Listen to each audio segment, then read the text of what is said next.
ज्ञानदास जी मिथिला धाम से। राधे राधे महाराज श्री, जय जय श्री। राधे राधे महाराज जी।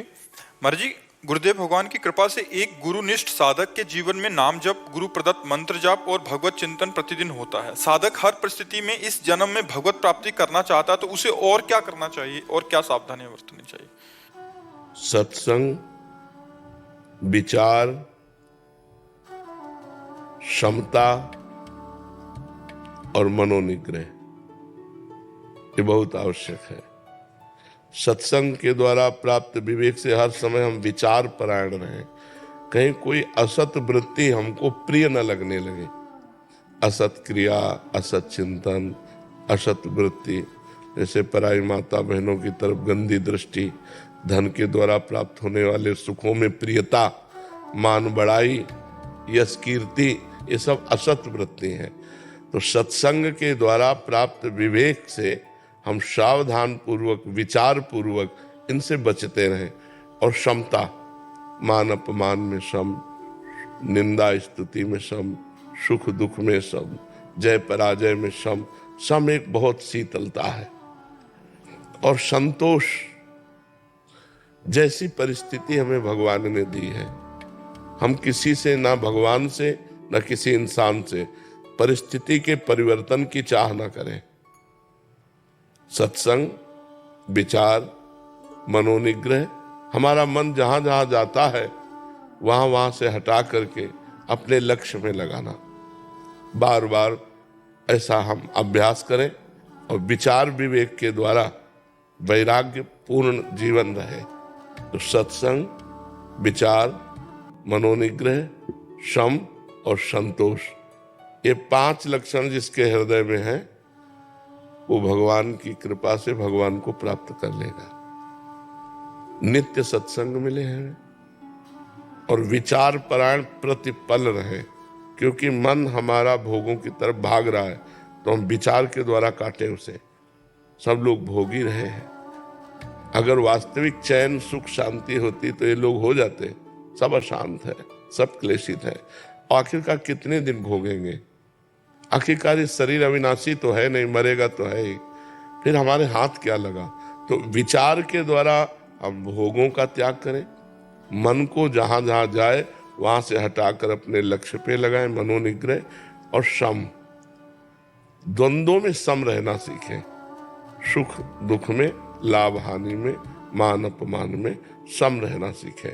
और सबसे बड़ी चीज है संतोष। हर परिस्थिति में संतोष। जैसे प्रभु हमें रख रहे हैं हम वैसे संतुष्ट हैं। हमें किसी व्यक्ति से या स्वयं प्रभु से भी परिवर्तन की चाह नहीं है। जैसी परिस्थिति है ये हमारे लायक है, हम इसी परिस्थिति में भजन करके भगवान को प्राप्त करें। ये 5 बातें हमारे जीवन में हो: सत्संग, संतोष, मनोनिग्रह, विचार, सम। सम माने समता, बस वो सिद्ध पुरुष हो जाएगा। ये 5 शब्दों को याद कर लो कि इनका हमारे जीवन में योग है कि नहीं। रोज सत्संग, जैसी परिस्थिति उसमें संतोष, जहां जहां मन जाए वहां से हटा के अपने लक्ष्य में लगाना। और विचार परायण रहना, जहां जहां मन हमें फंसा रहा है विचार के द्वारा उसे हम काटें। और सम रहना, द्वंद्वों में सम रहना। द्वंद्वैर विमुक्ता, जो द्वंद्वों से मुक्त है वही परमात्मा प्राप्ति के लिए। बकाया नाम जप तो कर ही रहे हैं, गुरु निष्ठा में भी है। तो ये 5 बातों का मनन कर लीजिए, इन 5 को अपने जीवन में लाइए। सत्संग, संतोष, मनोनिग्रह, समता, विचार। विचार नहीं तो पशु है, बिना विचारे जे करें ते पाछे पछताएं। काम बिगाड़ो आपनो जग में होता। एक एक कदम विचार पूर्वक रखें और मन को बार बार संसार से हटाकर प्रभु में न लगावे तो साधना किस बात की? अगर दुख सुख को सहे ना तो साधु किस बात का? तो सत्संग, संतोष, मनोनिग्रह, विचार और क्षमता, ये बातें आ गई तो भगवत प्राप्ति हो गई। समझ रहे हो ना? जीवन मुक्त है अगर ये 5 बातें उसके जीवन में हो, वो जीवन मुक्त ही है जी। शताक्षी जी बिहार से। श्री हरिवंश महाराज जी, महाराज जी, मुझे हमेशा ये डर बना रहता है कि बड़ी मुश्किल से मनुष्य शरीर प्राप्त हुआ है, कोई गलती होगी तो फिर 84 लाख योनियों में घूमना पड़ेगा। महाराज जी, किस प्रकार का अपराध क्षमा योग्य नहीं होता? भगवान से विमुख होना सबसे बड़ा अपराध है। जितनी भी गलतियां हैं, जितनी भी दुर्गतियां हैं, वो जीव को भगवान से विमुखता के कारण प्राप्त होती हैं। इसलिए हमें चाहिए कि भगवान की शरण में होकर शास्त्रों का स्वाध्याय करें, संतों का संग करें, खूब नाम जप करें और जीवन में एक एक मिनट सावधानी पूर्वक काटें। हमारी मन और इंद्रियों का प्रवाह भोगों की तरफ स्वतः है। जैसे पानी को कहीं छोड़ो, वो जहाँ ढलान होगी वहीं जाएगा नीचे, ऐसे ही मना खष्टान इंद्रियाणि प्रकृति स्थान कर सती। ये मन और इंद्रियां भोगों की तरफ हमारी जाती है, उनको परमात्मा की तरफ करना ही सन्मुख होना है। भगवान की सन्मुख हुआ जीव तो अनंत जन्मों की मलिनताओं का नाश करके भगवान उसको परम पद प्रदान करते हैं। एक मार्ग ये है और एक मार्ग है ब्रह्म ज्ञान। वो सबके बस की बात नहीं है, वो तो बहुत अच्छे कोई उच्च कोटि के मुमुक्ष साधक का मार्ग है। तो इसलिए सहज सरल भक्ति का जो मार्ग है उसके द्वारा हम भगवान की प्राप्ति का उपाय करें। भगवान के सन्मुख होते, सन्मुख होए जीव मोय जबहि, जन्म कोटि अघनाशों तबहि। करोड़ों जन्मों के पाप भगवान नष्ट कर देते हैं जब जीव भगवान की शरण में होता है। इसलिए भगवान की शरण में हो और सत्संग सुनो। सत्संग से बुद्धि पवित्र होती है, बुद्धि में विवेक जागृत होता है और विवेक के द्वारा ही हम भोगों के राग का नाश कर सकते हैं। भोगों का राग यदि नष्ट नहीं हुआ तो सब पाखंड चलता रहता है। भोग भोग रहे हैं और मनमानी आचरण हो रहे हैं। हम भगत भी कहलाते हैं, साधक भी कहलाते हैं, उपासक भी कहलाते हैं, वो सब नौटंकी है। कोई उसमें उन्नति आध्यात्मिक नहीं हो सकती। वो केवल मान्यता है कि हम साधक हैं, हम उपासक हैं। साधक वही है जो अपनी चित्त वृत्ति को एकमात्र परमात्मा में लगाने का प्रयत्न कर रहा है और जितने भोग हैं मर्त्य लोक के लेकर के ब्रह्म लोक तक, सब भोगों से उदासीनता हो। ब्रह्मादिक के भोग सब विषम लागत ताहि, नारायण ब्रजचंद की लगन लगी है जाए। तभी जीव का कल्याण होता है। बहुत दुरंत माया है, दैवी है सागुणमयी मम माया दुरत्यया। दुरत्यया जल्दी तरने में नहीं आती है, जीव को फंसा के गिरा लेती है। मामे ये प्रपद्यन्ते माया में ताम तरंतिते।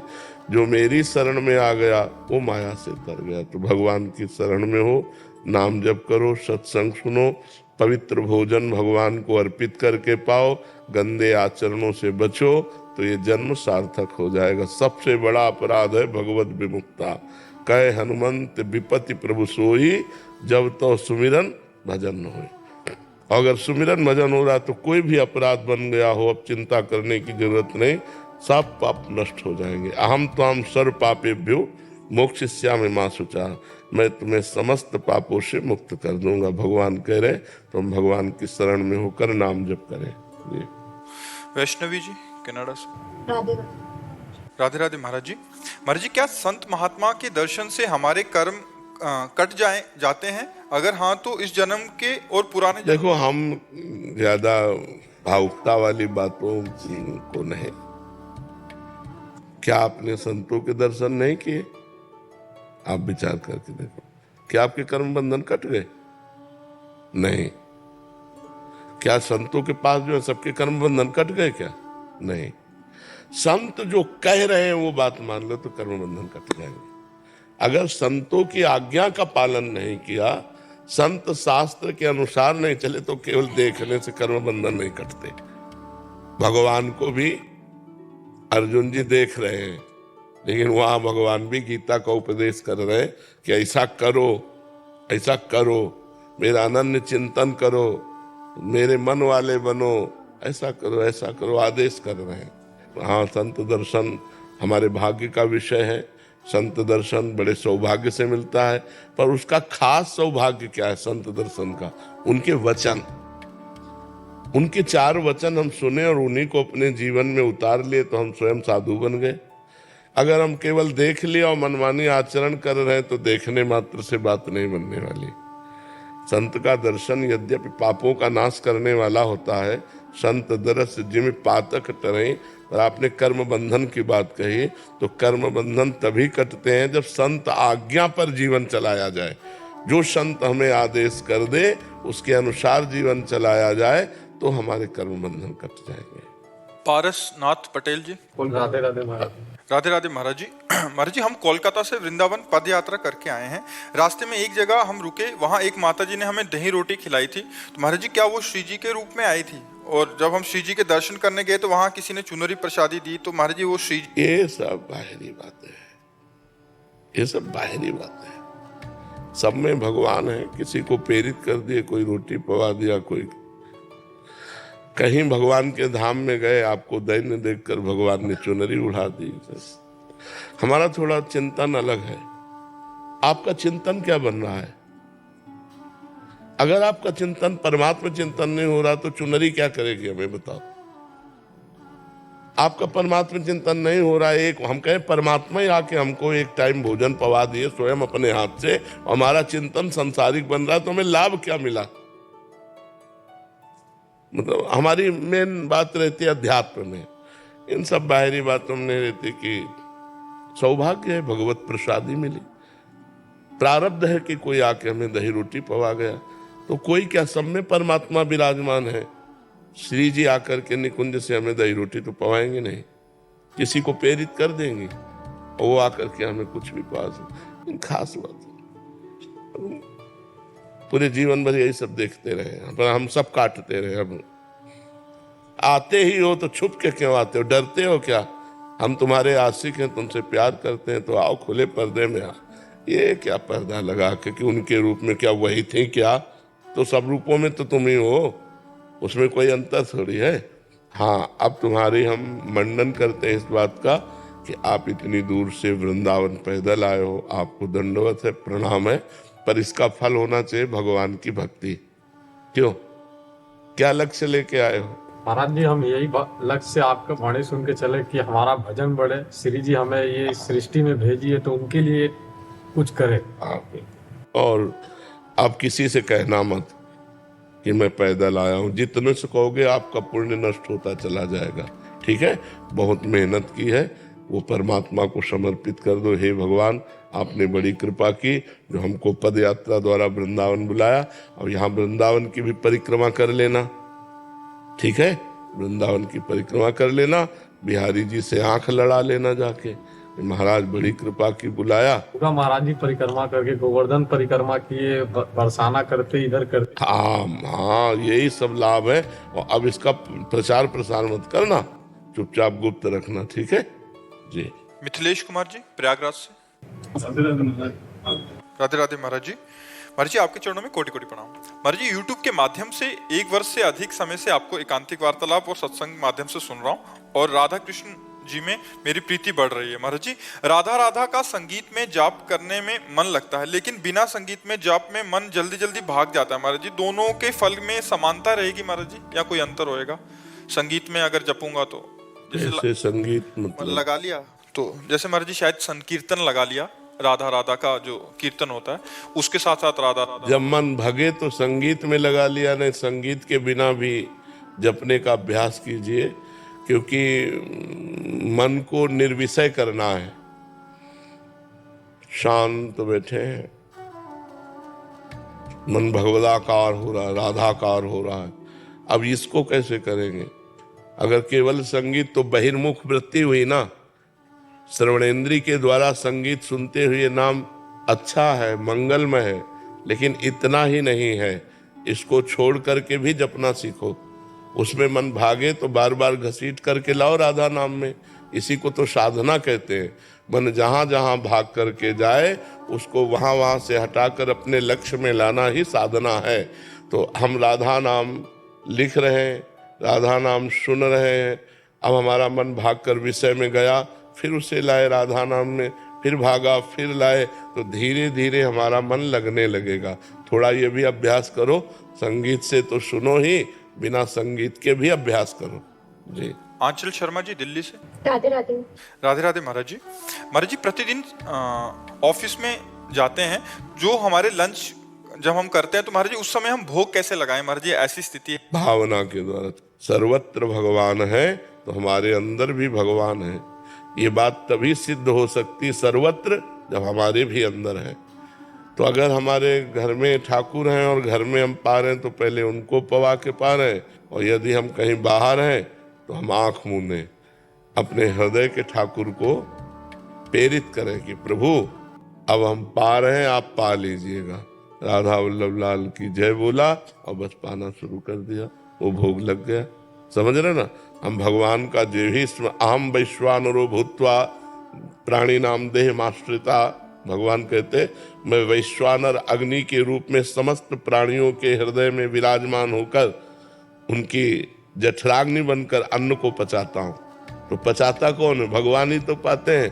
अहम वैश्वानरो भूत्वा प्राणी नाम देह माश्रिता, तो भगवान ही पाते हैं। तो हम उन्हीं को अर्पित करेंगे, हे भगवान अब आप भोग लगाइए। पा रहे हैं और सोच रहे हमारे हृदय में बैठे हुए भगवान पा रहे हैं। ऐसा महाराज जी कभी हम गृहस्थ में हैं तो 2-4 दिन के लिए बाहर जाना पड़ता है, तो ऐसे में सेवा कैसे करें? क्या ठाकुर जी को साथ ले जाएं क्या? अगर सुविधा सेवा की है तो ले जाओ, अगर सुविधा नहीं है तो मत ले जाओ। नाम साथ रखो, नाम जो गुरुदेव ने दिया। मान लो राधा राधा राधा जप रहे हैं, यही सेवा हमारी है। बाहर पता नहीं स्नान करने को मिले कि ना मिले, उनको स्नान कराने को मिले कि ना मिले, तो घर में सुख सुविधा पूर्वक उनकी सेवा होती रहे। हम बाहर जा रहे हैं तो नाम और रूप घर में छोड़ दिया और नाम अंदर राधा राधा राधा राधा। तो हम पानी भी पिए तो राधा नाम लेकर पिए, अंदर हृदय में ठाकुर जी है। भोग भी पाए तो शयन भी करने जा रहे तो आओ ठाकुर जी हमारे साथ शयन करो। अपनी भावना में ही तो ठाकुर जी है ना। हाँ, तो भावना से। महाराज जी कुछ गृहस्थ जन ऐसे भी हैं जिसकी पूरा परिवार को एक साथ जाना हो कहीं, तो फिर ठाकुर जी ले जाना पड़ेगा। ठाकुर जी का रूप जो श्री विग्रह जिनके घरों में विराजमान है, एक आदमी तो सेवा में चाहिए। अगर ऐसा है कि आप कहीं रिश्ते नातेदारी में पूरा परिवार जा रहे तो फिर ठाकुर जी को ले जाना पड़ेगा। उनको फिर मूर्ति मान के घर में बंद कर दिया फिर आकर सेवा की तो लाभ नहीं मिलेगा। उनको वैसे ही मानो कि हमें जैसे भूख लगती है ऐसे ठाकुर जी को भूख लगती है, हमें जैसे प्यास लगती है ऐसे ठाकुर जी को प्यास लगती है। तो हम समय से उनको भोग लगावें, समय से जल पिलावें, समय से शयन करावें, समय से उनको उठावें। तो अगर हम पूरा परिवार जा रहे हैं तो हमारे परिवार में ठाकुर जी भी हैं, हम उनको साथ लेकर जाएंगे जी। मनप्रीत जी पंजाब से। राधे राधे से। राधे राधे महाराज जी। महाराज जी बचपन से गुरु नानक देव जी में मेरे इष्ट रहे हैं महाराज जी, और उनकी कृपा से उनसे प्रेम है। पर अब ऐसा हो रहा है कि जब मैं सोमनाथ जी जाती हूँ तो शिव जी प्यारे लगते हैं, जब मैं वृंदावन आती हूँ तो श्री जी से प्रेम हो जाता है। लगता है मेरा प्रेम ही सच्चा नहीं अब है। हाँ, अभी प्रेम नहीं हुआ। प्रेम जब हो जाएगा तो फिर एक जगह होता है। प्रेम गली अति सांकरी तामे दो न समाए, उसमें दो वृत्तियां नहीं होती। गुरु नानक साहब वही हैं, सोमनाथ जी वही हैं, बिहारी जी भी वही हैं, पर एक जगह प्रीति करो, एक जगह की उपासना करो तो लक्ष्य प्राप्त हो जाएगा। जहाँ के गए वहाँ के हो गए तो ऐसा नहीं। फिर ये अभी प्रीति नहीं, साधारण भक्ति तो ठीक है, लेकिन प्रेम शब्द को आप वहाँ प्रयोग मत कीजिए। प्रेम शब्द तो ये होता है कि मेरी आंखें उसी रात फूट जाए यदि स्वप्न में भी, हे इष्ट देव मैं आपके सिवा किसी और को देखूं, और मेरे दिल की धड़कन उसी दिन बंद हो जाए जिस दिन आपके नाम के सिवा किसी और की याद करूं।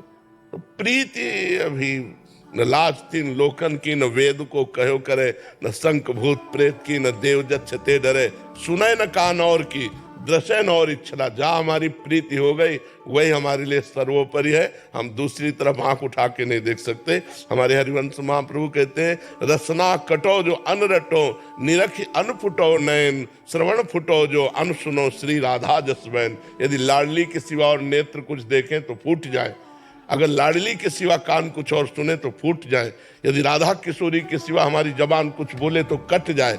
ये प्रीति है। प्रीति में बहुत नहीं होते, प्रीति में जमाना नहीं होता। फैले सो जमाना, समिटे सो आशिक, एक में मन को लगा दिया वो प्रीति होती है। सा वै मनः कृष्ण पदारविंदयो। अपने आराध्य देव के चरणों में मन लग गया, उसे प्रीति कहते हैं। हाँ, साधारण भक्ति मान सकते हैं, लेकिन प्रीति नहीं। अनुज जी। श्री हरिवंश गुरुदेव। श्री हरिवंश महाराज जी, अगर किसी जानवर के आखिरी वक्त में राधा नाम कीर्तन, चन्नामृत, लाडली लाल जी, तो उसका भी कल्याण हो जाएगा। और हमारा आपको सुकृत मिलेगा, आपको पुण्य लाभ मिलेगा और उसका कल्याण हो जाएगा। क्योंकि अंतिम समय भगवान का चरणामृत और नामामृत जिसके भी कान में चला गया उसका कल्याण हो जाएगा और उसका फल आपको मिलेगा पुण्य। कि अंतिम समय आपको भी कोई सुनाएगा नाम, अंतिम समय आपको भी चरणामृत भगवान का मिलेगा, जिससे आपका मंगल हो जाएगा। आराधना शर्मा जी दिल्ली से। श्री हरिवंश महाराज जी, एक बार आपने बताया थी कि धाम आने वाला और धाम आने में सहयोग करने वाला समान फल के अधिकारी हैं। तो महाराज जी, जो हमें घर में ही भगवत मार्ग पर चलने के लिए सहयोग करते हैं, उनको भी कुछ फल मिलता है? हाँ, पारिवारिक कर्ता, प्रेरक, अनुमोदन, चाहे पाप कर्म हो या पुण्य कर्म हो, तीनों को बराबर फल मिलता है। जैसे पाप कर्म में है तो तीनों को भागवतिक विधान में बराबर दंड मिलेगा। ऐसे ही आप बैठे क्या रहते हो, कभी वृंदावन परिक्रमा करने चले जाओ, ठीक है, अवश्य जाऊंगा। कहाँ जा रहे हो? वृंदावन। अरे अहो भाग्य, आप तो वृंदावन जा रहे हो, धन्यवाद आपको कि आप वृंदावन, आपके तो भाई बड़े भाग्य, मेरा तो दुर्भाग्य, मैं जा ही नहीं पा रहा हूं। और आप आए तो आपको जो परिक्रमा का फल मिलेगा वही बीच में जिसने धन्यवाद दिया उसको मिलेगा और जिसने आपको प्रेरणा की उसको मिलेगा। शास्त्रीय सिद्धांत ऐसा है जी। पूरन चंद जी, हिमाचल। राधे राधे। महाराज जी, आपको सुनना शुरू किया, उससे पहले कहीं और सुनता था, कहीं और, तब गंदे विचार बहुत कम परिवर्तन हुए थे, बट आपको सुनना शुरू किया तो बहुत अंदर से सारे विकार जाते रहे।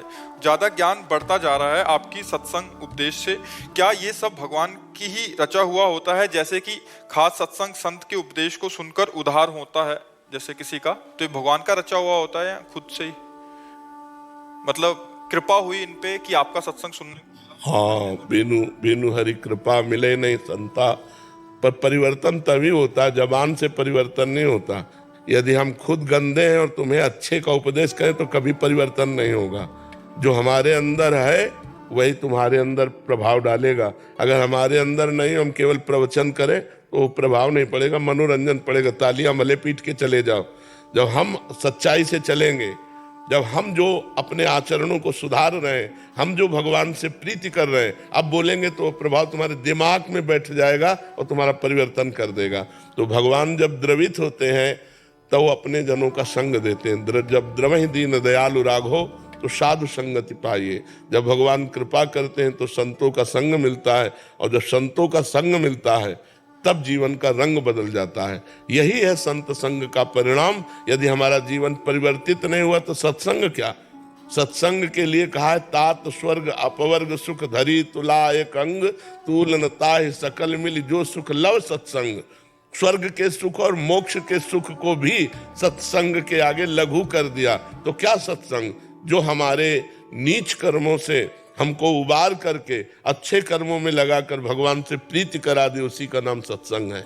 यदि प्रवचनकर्ता का उद्देश्य रुपया है, प्रवचनकर्ता का उद्देश्य मान बढ़ाई है, प्रवचनकर्ता का उद्देश्य भोग है, तो वही उद्देश्य तो आप लोगों के भी है।